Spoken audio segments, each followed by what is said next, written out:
দর্শক, দেশের হাম পরিস্থিতির খবর জানাতে চাই আপনাদের। মাদারীপুর থেকে সহকর্মী সাগর হোসেন তামিম যুক্ত হয়েছেন এবং সাতক্ষীরা থেকে আছেন আমিনা বিলকিস ময়না। শুরুতেই তামিমের কাছে জিজ্ঞেস করতে চাই, আপনার ওখানে হামের এখন কি অবস্থা এবং যারা সংক্রমিত হয়েছেন তাদের সুস্থ হওয়ার হার কতটা? কয়েকদিন ধরেই হামের যে প্রকট সেটি তীব্র হয়েছে। গেল ২৪ ঘন্টায় মাদারীপুরের যে সরকারি হাসপাতালগুলোর তথ্য সে মতে ৭ জন রোগী নতুন করে ভর্তি হয়েছে এবং এ পর্যন্ত কিন্তু মাদারীপুর জেলায় ৪৭৫ জন রোগী আসলে এই হামে আক্রান্ত হয়েছে, যার মধ্যে অধিকাংশই কিন্তু চিকিৎসা নিয়ে ছাড়পত্র পেয়েছে হাসপাতাল থেকে। তবে এর মধ্যে কিন্তু নিশ্চিত হামের একজন শিশু মারা গিয়েছে এবং অন্যান্য যারা রয়েছে তাদেরকেও কিন্তু চিকিৎসা চলছে। মাদারীপুর সরকারি যে ২৫০ শয্যা হাসপাতাল রয়েছে, এখানে বর্তমানে কয়েকদিনের হামে আক্রান্ত প্রায় ৪৫ জন রোগী রয়েছে, যাদেরকে মাদারীপুর এই সদর হাসপাতালে একটি হামের আইসোলেশন কর্নার করা হয়েছে, যেখানে ৩২টি শয্যায় আসলে তাদের চিকিৎসা দেওয়া হচ্ছে। অন্যান্য যে সরকারি হাসপাতাল সেখানেও কিন্তু হামের চিকিৎসা দেওয়ার জন্য কর্নার তৈরি করা হয়েছে এবং আলাদা বেড তৈরি করা হয়েছে। অর্থাৎ সাধারণ রোগীদের চেয়ে কিন্তু তাদেরকে একটু আলাদা করে চিকিৎসা দেওয়া হচ্ছে, কারণ এটা একজনের শরীর থেকে অন্যজনের সংক্রমক হওয়ার সুযোগ রয়েছে, যে কারণে চিকিৎসকরা কিন্তু এই ব্যবস্থা নিয়েছে।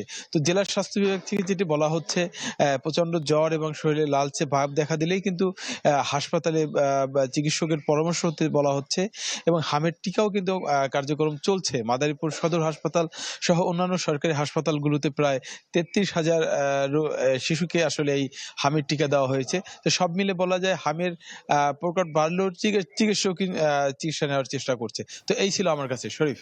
তামিম, ধন্যবাদ আপনাকে। এবারে ময়নার কাছে জানতে চাই সাতক্ষীরার অবস্থা। ময়না। আছি সাতক্ষীরা সদর হাসপাতালে। আসলে সারা দেশের সাথে তাল মিলিয়ে সাতক্ষীরাতে হামের প্রকোপ খুব বেশি না হলেও কিন্তু একেবারে কম নয়। এখানে মাঝখানে সপ্তাহ দুয়েক কোনো রোগী ভর্তি ছিল না এই হাসপাতালে, হামে আক্রান্ত রোগী। কিন্তু এখন আবার হামে আক্রান্ত রোগী শনাক্ত হয়েছে এবং এখানে ভর্তিও আছে। আমি যদি স্বাস্থ্য বিভাগের তথ্য একটু জানাতে চাই তাহলে সেটি হবে এরকম যে ২৪ ঘন্টায় যে রোগীর সংখ্যা হামে ভর্তি আছে ৬ জন। সন্দেহজনক যে রোগীর সংখ্যা তা হচ্ছে ১৫৭ জন এবং পাঠানো নমুনা হচ্ছে ২৪৯ জনের এবং প্রাপ্ত যে রিপোর্ট সেটি হচ্ছে ৭০ জনের রিপোর্ট পাওয়া গিয়েছে। আর সুখের খবর এই যে এখনো পর্যন্ত সাতক্ষীরাতে হামে আক্রান্ত হয়ে কোনো রোগী মারা যায়নি।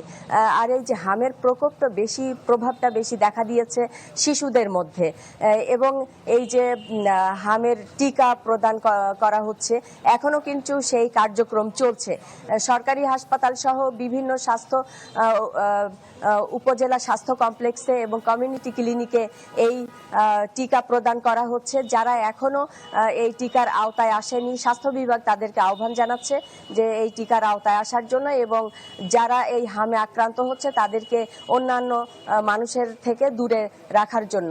এই ছিল হামের টিকার সর্বশেষ পরিস্থিতি। ধন্যবাদ আপনাকে।